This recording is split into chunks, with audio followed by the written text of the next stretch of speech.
Bharat update देख रहे हैं आप। मैं हूं आपके साथ सपना दीपक मदेसिया। शाम के 4 बज चुके हैं और आपको दिखाते हैं कि इस वक्त की 4 बड़ी खबरें।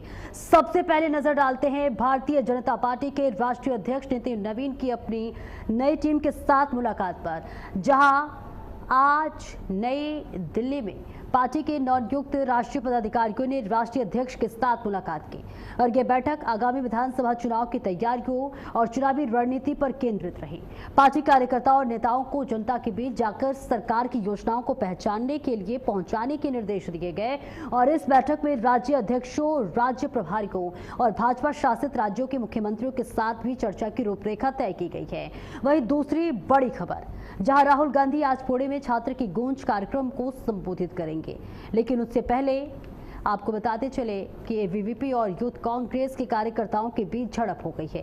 कांग्रेस का आरोप है कि एक छात्रा के राहुल गांधी के कार्यक्रम का स्टेटस लगाने पर एबीवीपी के कार्यकर्ताओं ने आपा खाया और ऐसे में इस मामले में यूथ कांग्रेस के कार्यकर्ताओं पर केस दर्ज किया गया है। और अब तक की तीसरी बड़ी खबर आप तक साझा कर दे, जो उत्तर प्रदेश से आ रही है, वो है योगी सरकार का बड़ा फैसला। जी हां, चुनाव से पहले योगी सरकार ने 52 नेताओं को बुलेट प्रूफ जैकेट दिए हैं। यूपी विधानसभा चुनाव से पहले नेताओं की सुरक्षा बढ़ाई गई है। सपा मुखिया अखिलेश, बसपा सुप्रीमो मायावती और अपर्णा यादव समेत 52 नेताओं को बुलेट प्रूफ जैकेट उपलब्ध कराई गई है और इनमें 11 कैबिनेट मंत्री शामिल हैं। और अब आखिरी खबर रांची से है, जहां सोरेन सरकार के खिलाफ छात्रों का आक्रोश बढ़ता जा रहा है। मुख्यमंत्री हेमंत सोरेन के पुतला दहन को लेकर झारखंड के हजारीबाग में छात्रों के जिला प्रशासन के बीच तनाव हो गया है। झारखंड में चल रहे परीक्षा विवाद को लेकर प्रदर्शनकारियों का और पुलिस के बीच आए दिन झूमाझटकी की खबरें सामने आ रही हैं। शुक्रवार को रांची में प्रदर्शन के दौरान पुलिस और प्रदर्शनकारियों के बीच झड़प हो गई। हजारीबाग में भी सीएम हेमंत सोरेन का पुतला फूंकने की कोशिश की गई। तो लगातार प्रदर्शन किया जा रहा है। झारखंड में छात्रों का आंदोलन लगातार जारी है। तो 4 बड़ी खबरें आपकी टीवी स्क्रीन पर तस्वीरों के जरिए साझा कर रहे हैं, जहां पहली तस्वीर आप तक साझा कर रहे हैं, जिसमें आज नितिन नवीन की नई टीम की 3 बैठकें होने वाली है, जिसमें से एक बैठक समाप्त हो चुकी है, 2 बैठक होने वाली है। और देखिए, बताया जा रहा है कि प्रधानमंत्री नरेंद्र मोदी नए पदाधिकारियों से मुलाकात कर सकते हैं। शाम 7 बजे प्रधानमंत्री की इन नए पदाधिकारियों से मुलाकात है। और वही दूसरी बड़ी खबर भी आप तक साझा कर रहे हैं, जहां आपको बताते चले कि राहुल गांधी जो है आज पुणे में कार्यक्रम का आयोजन किया गया है छात्रों की गूंज नाम से, जहां आज पुणे में राहुल गांधी छात्राओं को संबोधित करेंगे और कई महत्वपूर्ण विषयों पर जानकारी साझा करेंगे। और देखिए, जंतर मंतर पर प्रदर्शन के बाद से और इसके साथ ही कई ऐसे मुद्दे हैं जिस पर आज राहुल गांधी बात करने वाले हैं। और ये कोई पहला मौका नहीं, इससे पहले भी राहुल गांधी इसी जगह पर बात कर चुके हैं। वही आपको तीसरी तस्वीर भी साझा कर रहे हैं और चौथी तस्वीर भी आप देख सकते हैं, जहां लगातार झारखंड में छात्रों का आंदोलन जारी है। छात्र लगातार प्रदर्शन करते हुए नजर आ रहे हैं, अपनी मांगों को लेकर सड़कों पर उतर चुके हैं। और चलिए आगे बढ़ते हैं। और आज शाम 6 बजे सीएम योगी की बैठक होने वाली है। यूपी में बाढ़ के हालात पर हाई लेवल बैठक होगी। कानून व्यवस्था पर भी मुख्यमंत्री योगी आदित्यनाथ की यह बैठक बताई जा रही है। ये तस्वीर भी आप तक साझा करेंगे, जहां ये बड़ी जानकारी आपको बता दें, वीडियो कॉन्फ्रेंसिंग के जरिए बैठक करेंगे मुख्यमंत्री योगी आदित्यनाथ। ये बड़ी और अहम जानकारी, यूपी में बाढ़ के हालात पर हाई लेवल मीटिंग होगी। कानून व्यवस्था पर सीएम योगी आदित्यनाथ की ये बैठक है। शाम 6 बजे ये बैठक होने वाली है, जिसकी पर सभी की नजर टिकी हुई है। बड़ी और अहम जानकारी, जहां आज शाम 6 बजे मुख्यमंत्री योगी आदित्यनाथ की ये महत्वपूर्ण बैठक है। बड़ी जानकारी आप तक साझा कर रहे हैं। उत्तर प्रदेश में बाढ़ के हालात पर हाई लेवल मीटिंग होगी। कानून व्यवस्था पर भी मुख्यमंत्री योगी की बैठक होगी। ये बड़ी खबर आपको बता रहे हैं, जहां वीडियो कॉन्फ्रेंसिंग के जरिए बैठक करेंगे मुख्यमंत्री योगी आदित्यनाथ। और राज्य के कई जिलों में इस वक्त लगातार बारिश की वजह से बाढ़ के हालात बने हुए हैं। चाहे वाराणसी की बात कर ले, मिर्जापुर की बात कर ले, उत्तर प्रदेश के कई ऐसे जिले हैं जहां पर ऑरेंज अलर्ट जारी किया गया है और लगातार बारिश के भी लिए अलर्ट जारी किया गया है। कई जगह बाढ़ की स्थिति है, लोगों को काफी परेशानियां हो रही हैं। और बाढ़ के हालात का जायजा के लिए आज मुख्यमंत्री योगी आदित्यनाथ ये महत्वपूर्ण बैठक करेंगे। शाम 6 बजे ये बैठक होने वाली है। उत्तर प्रदेश में बाढ़ के हालात पर हाई लेवल बैठक होगी और इस बैठक में कई महत्वपूर्ण विषयों पर चर्चा होगी। मुख्यमंत्री योगी आदित्यनाथ इस बैठक की अध्यक्षता करेंगे। शाम 6 बजे ये बैठक होने वाली है, जहां उत्तर प्रदेश के कई ऐसे जिले हैं जो बाढ़ से ग्रसित हैं। लगातार बारिश आने की वजह से नदियां उफान पर हैं, चेतावनी रेखा से ऊपर पहुंच चुकी हैं और कई जिलों में बारिश से हाल बेहाल है। मौसम विभाग ने भी उत्तर प्रदेश के लिए अलर्ट जारी किया है और कई जगह लगातार बारिश की वजह से बाढ़ के हालात नजर आ रहे हैं, जिसको देखते हुए आज शाम 6 बजे मुख्यमंत्री योगी आदित्यनाथ बैठक करेंगे। और रमन मिश्रा ज्यादा जानकारी के साथ जुड़ रहे हैं। रमन, आज शाम 6 बजे मुख्यमंत्री योगी आदित्यनाथ बैठक करने वाले हैं, क्या कुछ महत्वपूर्ण विषयों पर चर्चा होगी इस बैठक में? बिल्कुल ऋतु, जिस तरीके से बारिश का मौसम है और लगातार बारिश हो रही है और कई ऐसे जनपद है उत्तर प्रदेश में जो बाढ़ ग्रसित हैं और वहां पर पानी तेजी से जलस्तर बढ़ रहा है, कई नदियों का जलस्तर बढ़ रहा है और जैसे ही बारिश का अनुमान लगाया जा रहा है कि अगले 3 से 4 दिन तक लगातार बारिश होगी, ऐसे में कई तरीके के खतरे भी बढ़ सकते हैं। बिजली आपूर्ति को लेकर भी संकट आ सकता है। पशु क्योंकि बाढ़ आती है तो जितने भी पशुधन है वो भी शिफ्ट होते हैं। अब कई तमाम प्रतिशत आबादी है जो अलग उसको विस्थापित किया जाता है और इसी सब को लेकर मुख्यमंत्री योगी आदित्यनाथ आज 6 बजे बैठक करेंगे। इसमें नगर विकास विभाग यानी जो कस्बे हैं, शहर हैं, वहां पर कैसे जो पानी है कैसे निकासी हो उसको, ताकि जल भराव ना हो। सड़कें जहां पर ज्यादा टूट जाएं बारिश के कारण से या फिर पुल अगर पुलिया कहीं ग्रसित होती है तो कैसे वो ठीक कराया जाए। विद्युत आपूर्ति अगर बाधित होती है तो कैसे जल्दी से जल्दी, मान लीजिए कहीं पेड़ गिरा है या खंभा गिरा है तो कितनी जल्दी से जल्दी बिजली पहुंचाई जाए, क्योंकि बिना बिजली के पूरी व्यवस्था जो है वो ठप हो जाती है। और साथ में स्वास्थ्य विभाग कैसे अगर कहीं पर कोई घटना हो जाए तो कैसे वहां पर पहुंचे और मेडिकल वहां पर जो भी उसको सुविधा देनी है वो पीड़ित को दे सके। इन्हीं सभी चीजों को लेकर मुख्यमंत्री योगी आदित्यनाथ बैठक करेंगे। इस बैठक में वीडियो कॉन्फ्रेंसिंग के माध्यम से सभी जनपदों के जिलाधिकारी, पुलिस कप्तान या फिर कमिश्नर और साथ में सभी मंडलों के कमिश्नर शामिल होंगे। यहाँ पर वीडियो कॉन्फ्रेंसिंग के माध्यम से मुख्य सचिव, डीजीपी और कई विभागों के प्रमुख सचिव भी बैठेंगे। और साथ में आपको बता दें, ये भी निर्देश दिया गया है कि वीडियो कॉन्फ्रेंसिंग से 15 मिनट पहले ही जो लोग बैठक में शामिल होंगे वो अपनी रिपोर्ट लेकर, अपने जनपदों की जानकारी लेकर बैठ जाएं। पहले वो मुख्यमंत्री को अपनी तैयारियों के बारे में बताएंगे, उसके बाद में मुख्यमंत्री जो भी निर्देश देना होगा, जैसी रिपोर्ट शासन द्वारा बनाई गई होगी उसको वो अधिकारियों को निर्देश देंगे। बिल्कुल, कौन कौन से दिग्गज इस बैठक में शामिल होंगे, क्या कुछ दिशा निर्देश दिया जाएगा उन्हें? हेलो, आज पहुंच पा रही रमन? आप सुन पा रहे हैं? हाँ, सुन पा रहे हैं। तो देखिए, आज वीडियो कॉन्फ्रेंसिंग के जरिए आपने बताया कि मुख्यमंत्री जुड़ेंगे और क्या लगता है कि कौन कौन से दिग्गज इस बैठक में शामिल हो सकते हैं? क्या सभी जिलों के अधिकारियों के इस बैठक में शामिल होने की खबर आ रही है? बिल्कुल, आपको बता दें कि जितने भी मैंने अब विभाग गिनाए हैं, नगर विकास, बिजली विभाग, पशुधन, स्वास्थ्य विभाग, इसके प्रमुख सचिव भी बैठेंगे, साथ में मुख्य सचिव खुद रहेंगे, एसीएस होम रहेंगे और आपको बता दें जितने भी 18 मंडल हैं उसके कमिश्नर रहेंगे और सभी जनपदों के जिला अधिकारी रहेंगे। यानी कि जो अधिकारी जो जिला चलाते हैं या मंडल की जिम्मेदारी जिसके पास है, जो निर्णायक अधिकारी हैं वो सभी बैठक में शामिल होंगे। बहुत बहुत शुक्रिया आपका रमन इस महत्वपूर्ण जानकारी के लिए। और आगे बढ़ेंगे नई दिल्ली से ये बड़ी जानकारी, जहां जंतर मंतर पर आरक्षण को लेकर चल रहे प्रदर्शन के बीच उत्तर प्रदेश के उप मुख्यमंत्री ब्रजेश पाठक ने प्रदर्शनकारियों से मुलाकात की। उन्होंने हर्ष दुबे, मृत्युंजय पाठक और शिव शर्मा के साथ प्रेस वार्ता कर प्रदर्शनकारियों की मांगों पर चर्चा की। डिप्टी सीएम ने कहा कि उनकी बातों को गंभीरता से सुना गया है और साथ ही साथ उनके पत्र केंद्रीय मंत्री को सौंपा गया है। केंद्रीय मंत्री की ओर से आश्वासन दिया गया है कि देश के युवाओं के साथ किसी भी तरह का अन्याय नहीं होगा। ब्रजेश पाठक ने बताया है कि 2 दिन बाद केंद्रीय मंत्री से मुलाकात होगी, जिसके बाद आगे की जानकारी दी जाएगी। तो तस्वीर आप तक साझा कर रहे हैं, जहां जंतर मंतर पर प्रदर्शन कर रहे प्रदर्शनकारियों से उत्तर प्रदेश के उप मुख्यमंत्री ब्रजेश पाठक ने मुलाकात की है, उनकी बातों को सुना है और कई महत्वपूर्ण दिशा निर्देश भी देते हुए नजर आए, जिसकी तस्वीर आपकी टीवी स्क्रीन पर साझा कर रहे हैं। मुख्यमंत्री ने हालांकि भरोसा भी दिया है कि जो भी आपकी समस्याएं हैं उनको सुना जाएगा।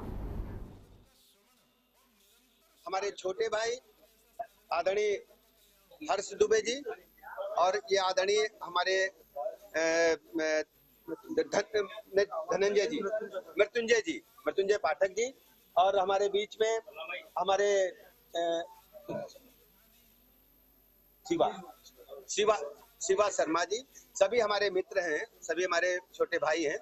और जंतर मंतर पर जो आप देख रहे थे कि कल जो धरना प्रदर्शन हुआ उसमें आप सब एक हमें पत्र मिला है। उस पत्र को हमने अपने केंद्रीय नेतृत्व को दिया है और केंद्रीय नेतृत्व ने कहा है कि हमारे जो साथी हमारे युवा साथी जो जंतर मंतर पर धरने पर बैठे थे उनकी मांगों पर हम विचार करेंगे, गंभीरतापूर्वक विचार करेंगे और किसी भी स्थिति में अपने देश के युवाओं का, अपने देश के छात्रों का कोई नुकसान नहीं होने देंगे और सबको साथ लेकर के चलेंगे। अब इसी बात की सूचना देने के लिए हम आपके बीच में आएंगे और 2 दिन के बाद आप लोगों की इच्छा थी कि हम केंद्रीय नेतृत्व के समक्ष अपनी बात रखें, तो माननीय केंद्रीय मंत्री जी के साथ में 2 दिन के बाद इनकी बैठक होगी, उसमें हम इनको लेकर के जाएंगे। और बड़ी खबर आपको बता दें, वाराणसी पहुंचा जापानी डेलीगेशन। यामानाशी गवर्नर के नेतृत्व में वाराणसी पहुंचा हुआ है प्रतिनिधि मंडल। पिंट्रा विधायक ने डेलीगेशन का स्वागत किया है। पारंपरिक अंदाज में किया गया भव्य स्वागत। कंपनियों के सीईओ, कारोबारी वरिष्ठ अधिकारी भी शामिल हैं। ये बड़ी खबर आपको बता रहे हैं, जहां काशी दौरे के दौरान जापानी मेहमान सारनाथ की बौद्ध विरासत से रूबरू होंगे। वहीं उत्तर प्रदेश और जापान के बीच निवेश और रोजगार के नए अवसर को लेकर भी मंथन होगा। काशी पहुंचते ही जापानी प्रतिनिधिमंडल का पारंपरिक अंदाज में स्वागत किया गया। पिंड्रा विधायक अवधेश सिंह ने डेलीगेशन के सदस्यों को अंगवस्त्र भेंट कर उनका अभिनंदन किया, स्वागत किया। जापान के यामानाशी प्रांत के गवर्नर कोतारो नागासाकी के नेतृत्व में पहुंचे प्रतिनिधिमंडल में जापानी कंपनियों के सीईओ, कारोबारी, शिक्षाविद और वरिष्ठ अधिकारी शामिल हैं। ये बड़ी खबर आपको बता रहे हैं, जहां यामानाशी गवर्नर के नेतृत्व में वाराणसी पहुंचा हुआ है प्रतिनिधिमंडल। भव्य स्वागत हुआ उनका। पिंड्रा विधायक ने डेलीगेशन का भव्य स्वागत किया। तस्वीर आपके टीवी स्क्रीन पर। पारंपरिक अंदाज में भव्य स्वागत किया गया। दौरे के दौरान जापानी मेहमान भगवान बुद्ध की प्रथम उपदेश स्थली सारनाथ पहुंचेंगे। यहां वे बौद्ध विरासत, पुरातात्विक अवशेषों और काशी के ऐतिहासिक सांस्कृतिक पहचान को करीब से जानेंगे। और देखिए, शाम को प्रतिनिधिमंडल क्रूज पर सवार होकर काशी के घाटों का नजारा देखेगा और नमो घाट व दशाश्वमेध घाट की विश्व प्रसिद्ध गंगा आरती का अलौकिक अनुभव लेगा। वही डेलीगेशन के कुछ सदस्य बाबा विश्वनाथ के दरबार में भी मत्था टेक सकते हैं। काशी की संस्कृति और आध्यात्मिक विरासत के साथ साथ ये दौरा निवेश की दृष्टि से भी बेहद अहम माना जा रहा है। सेमीकंडक्टर, एमएसएमई, पर्यटन और टेक्नोलॉजी के क्षेत्र में उत्तर प्रदेश और जापान के बीच निवेश बढ़ाने की संभावनाओं पर चर्चा होगी और साथ ही इसके साथ बौद्ध सर्किट, वेलनेस, टूरिज्म और सांस्कृतिक पर्यटन को बढ़ावा देने की दिशा में संभावनाएं तलाशी जाएंगी। तो ये तस्वीर आप तक साझा कर रहे हैं, जहां जापानी कंपनियों और उत्तर प्रदेश सरकार के बीच युवाओं के कौशल विकास और इसके साथ ही रोजगार के नए अवसरों को भी लेकर सहयोग की संभावनाएं सामने आई है। और इस बीच तस्वीर आप तक साझा कर रहे हैं, जहां तत्कालीन जापानी प्रधानमंत्री शिंजो आबे के वर्ष 2015 में काशी के दौरे के बाद भारत, जापान और खासकर काशी जापान के रिश्तों को नई ऊंचाइयां देने की दिशा में ये दौरा अहम माना जा रहा है। यानी जापानी डेलीगेशन का ये काशी दौरा सिर्फ आध्यात्मिक और सांस्कृतिक अनुभव तक सीमित नहीं है, बल्कि निवेश, तकनीक, पर्यटन, कौशल विकास और रोजगार के नए रास्ते खोलने की दिशा में महत्वपूर्ण माना जा रहा है। और काशी के घाटों से लेकर सारनाथ की बौद्ध विरासत तक जापानी मेहमान आज काशी की संस्कृति को करीब से देखेंगे। पहुंच चुका है, उनका काफिला बाबतपुर एयरपोर्ट से अब वाराणसी के लिए निकल लिया है। अब ये काशी की विरासत और संस्कृति को जानने के लिए यहाँ आ चुके हैं। और क्या क्या है वाराणसी में, काशी चूँकि पहले से ही शिंजो आबे के समय से ही लगातार जो है काशी का जापान का जो रिश्ता रहा है वो बहुत मजबूत रहा है। अब उसमें भी एक नया अध्याय लिखने की तैयारी हो रही है। अब आपको तस्वीरों के माध्यम से दिखा देंगे कि एक बार ये जापानी डेलीगेट्स है जो काशी में आ चुका है। निश्चित तौर से जो काशी की संस्कृति है, परंपरा है, उसको देखेंगे और नज़दीक से बाबा विश्वनाथ के दर्शन होंगे। उसके बाद 84 घाट के नज़ारे जो हैं वो जापानी डेलीगेट्स देखेगा। निश्चित तौर से ये भारत और जापान के बीच एक नए रिश्ते की शुरुआत जो कहा जाता है, मजबूत रिश्ते की शुरुआत होने जा रही है। अब सबसे बड़ी बात यह है कि 2 दिवसीय दौरा है और ये दूसरा दिन है। सारनाथ जाएंगे, काशी विश्वनाथ दर्शन होगा और 84 घाट देखेंगे, माँ गंगा की आरती देखेंगे। उसके बाद व्यापार को लेकर बहुत सारे निर्णय होंगे। प्रवीण चौबे, भारत अपडेट। जापान की टेक्नोलॉजी का उपयोग उत्तर प्रदेश की युवा ऊर्जा को मिलकर के विश्व के कल्याण के लिए और उत्तर प्रदेश के नए डेवलपमेंट में एक महत्वपूर्ण भूमिका निभाएगा। इसी के दृष्टिगत वहाँ के गवर्नर, डिप्टी गवर्नर और बड़ा डेलीगेशन 200 से ज़्यादा लोगों का डेलीगेशन यूपी आया हुआ है। ये क्योटो अगर देखा जाए तो काफ़ी तो वहाँ का शहर काफ़ी घना शहर है। वाराणसी भी देखी जाए तो काफ़ी गलियों के शहर। निश्चित रूप से बहुत चीज़ें दोनों में मिलती हैं। मेल मिलाप, शांति, करुणा, दया और मैत्री का संदेश जापान की ओर से भी होता है। यही हिंदुस्तान की है। दोनों की कल्चर मिलती रहती है और दोनों की समान कल्चर के एक नवोदित स्वरूप। और बड़ी खबर झांसी से, जहां वृद्धाश्रम पहुंचे डीएम गौरांग राठी, जिलाधिकारी ने वृद्धजन से संवाद किया, स्वास्थ्य शिविर आयोजित कराने के निर्देश दिए। ये बड़ी जानकारी आप तक साझा कर रहे हैं, जहां जिलाधिकारी गौरांग राठी और मुख्य विकास अधिकारी रामेश्वर सुधाकर राज सब्बनवाड ने समाज कल्याण विभाग द्वारा संचालित वृद्धाश्रम का औचक निरीक्षण किया और इस दौरान उन्होंने वृद्धजनों से आत्मीयता से संवाद कर उनका हालचाल जाना और फल व मिष्ठान वितरित किए। निरीक्षण के दौरान वृद्धाश्रम की रसोई, भोजन कक्ष, शयन कक्ष, शौचालय साफ सफाई और इसके साथ ही अभिलेखों का जायजा लिया गया। डीएम ने स्वास्थ्य शिविर आयोजित कराने के निर्देश भी दिए। जिला समाज कल्याण अधिकारी श्रीमती ललिता यादव ने बताया कि वृद्धाश्रम में वर्तमान में 108 वृद्धजन, जिनमें से 58 महिलाएं और 50 पुरुष हैं, जो यहां निवास कर रहे हैं। उन्हें निःशुल्क आवास, भोजन, वस्त्र एवं चिकित्सा सुविधा उपलब्ध कराई जा रही है। तो तस्वीर आप तक साझा कर रहे हैं, जहां जिलाधिकारी ने तमाम व्यवस्थाओं का जायजा लिया, शयन कक्ष देखा और इसके साथ ही साथ यहां पर खाने की सामग्री भी बांटते हुए नजर आए। जिलाधिकारी ने वृद्धजनों से बातचीत की, संवाद किया। और बरेली में अवैध अतिक्रमण के खिलाफ नगर निगम ने बड़ी कार्रवाई की है। प्रेमनगर थाना क्षेत्र में सीएम ग्रेड 2 योजना के तहत सड़क चौड़ीकरण को लेकर तैयारियों को लेकर करीब 1 दर्जन दुकानों और अवैध निर्माण पर बुलडोजर चलाया गया है। नगर निगम की टीम 4 बुलडोजरों और पुलिस बल के साथ मौके पर पहुंची और सड़क की निर्धारित सीमा में आने वाले अतिक्रमण को ध्वस्त किया। अधिकारियों के मुताबिक अतिक्रमणकारियों को कई महीने पहले नोटिस जारी कर निर्माण हटाने के निर्देश दिए गए थे, लेकिन कार्रवाई नहीं होने पर अब अभियान चलाया गया। नगर आयुक्त संजीव कुमार मौर्य ने कहा कि सड़क चौड़ीकरण में बाधा बनने वाले अतिक्रमण को हटाया जाएगा। तो देखिए, एक सख्त निर्देश भी दिया गया है, अगर अवैध निर्माण होगी तो देखिए कार्रवाई तय है। और इसके साथ ही साथ यहाँ पर कार्रवाई की गई है, बुलडोजर की बड़ी कार्रवाई सामने आई है। तस्वीर आप तक साझा कर रहे हैं, जहाँ पर अवैध निर्माण पर कार्रवाई हुई है। अतिक्रमण पर नगर निगम ने ये बड़ी कार्रवाई की है। सड़क चौड़ीकरण को लेकर बुलडोजर चलाया गया है। बताया जा रहा है कि ये अवैध निर्माण था, जिसके बाद प्रशासन ने ये बड़ा एक्शन लिया है। 12 अवैध निर्माणों को ध्वस्त किया गया है। और साथ ही योगी सरकार की देखिए ये सख्ती का असर ही है, जो लगातार अवैध निर्माणों पर कार्रवाई हो रही है, जिसकी तस्वीर आपके टीवी स्क्रीन के जरिए साझा कर रहे हैं। अतिक्रमण पर नगर निगम की ये बड़ी कार्रवाई देखने को मिल रही है, जहां अवैध निर्माण पर बुलडोजर की ये कार्रवाई हुई है। तो तस्वीर आप तक साझा कर रहे हैं, 12 अवैध निर्माणों को ध्वस्त किया गया है। ध्वस्तीकरण की ये बड़ी कार्रवाई हुई है और साफ निर्देश दिया गया है, आदेश दिया गया है कि अगर अवैध निर्माण होता है तो बुलडोजर की कार्रवाई निश्चित है। 12 अवैध निर्माणों पर बुलडोजर की एक कार्रवाई की है। प्रशासन का पीला पंजा चला है।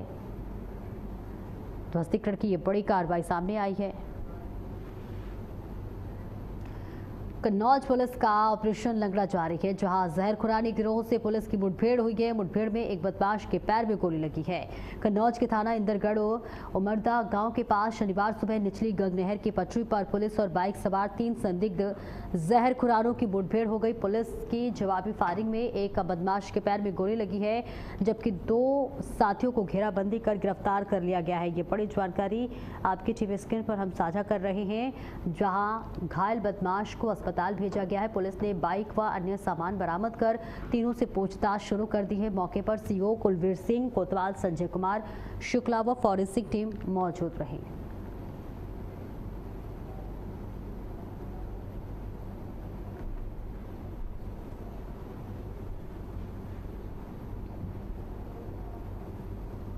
तो जहर खुरानी गिरोह से पुलिस की ये मुठभेड़ हुई है और मुठभेड़ में एक बदमाश के पैर में गोली की खबर सामने आ रही है, जहां पुलिस का ऑपरेशन लंगड़ा लगातार जारी है। जहर खुरानी गिरोह से पुलिस की ये मुठभेड़ हुई है और इस बीच ये तस्वीर आप तक साझा कर रहे हैं, जहां एक आरोपी को गिरफ्तार किया गया है, उससे पूछताछ की जा रही है और आगे की कार्रवाई में पुलिस जुटी हुई है। तो पुलिस का लंगड़ा ऑपरेशन लगातार जारी है, जहां पुलिस से जहर खुरानी आरोपी का देखे यहाँ पर मुठभेड़ हुई है। हमारे यसो इंदरगढ़ और यसोजी सर्विलांस की टीम चेकिंग कर रही थी बेला और तिरवा रोड पर, जिसमें हरई मोड़ के पास 3 लोग एक मोटरसाइकिल से आते हुए दिखाई दिए, जिसमें से पुलिस ने उनको रोकने का प्रयास किया तो वो पलट करके भागने लगे और इसी उसमें हड़बड़ी में उनकी मोटरसाइकिल गिर गई, जिसमें पुलिस ने पीछा किया तो वो पुलिस पार्टी पर फायरिंग करने लगे, जिसमें पुलिस ने आत्मरक्षार्थ फायरिंग की, जिसमें एक अपराधी है राजू बैरिया, ये तालग्राम थाना क्षेत्र का रहने वाला है। इसके पैर में गोली लगी है और इसके साथ जो 2 और लोग हैं, एक बिपिन और एक रिंकू, जो दोनों डेरापुर कानपुर देहात के रहने वाले हैं, इनको भी घेराबंदी करके पकड़ लिया गया है।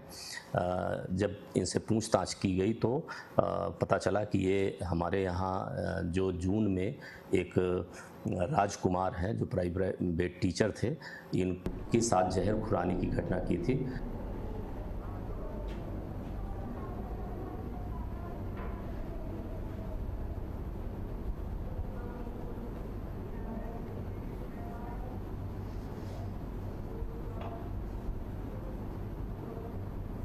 आगरा कलेक्ट्रेट के बाहर एटीएम के पास एक लावारिस शव मिलने से हड़कंप मच गया है। बताया जा रहा है कि पास मौजूद ट्रैफिक कर्मी की नजर शव पर पड़ी, जिसके बाद उन्होंने थाने में सूचना दी। सूचना मिलते ही पुलिस मौके पर पहुंची और शव को कब्जे में लेकर जांच शुरू कर दी। पुलिस आसपास लगी सीसीटीवी कैमरों और मौके पर मौजूद लोगों से जानकारी जुटा रही है। फिलहाल मृतक की पहचान नहीं हो सकी है। पुलिस शव की शिनाख्त कराने के प्रयास में जुटी है।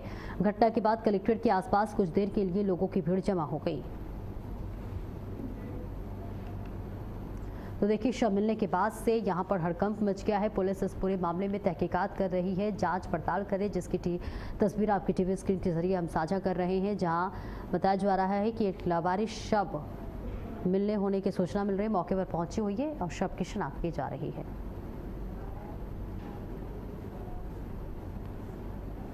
और इसी के साथ इस बुलेटिन में इतना ही। खबरों का सिलसिला लगातार जारी है।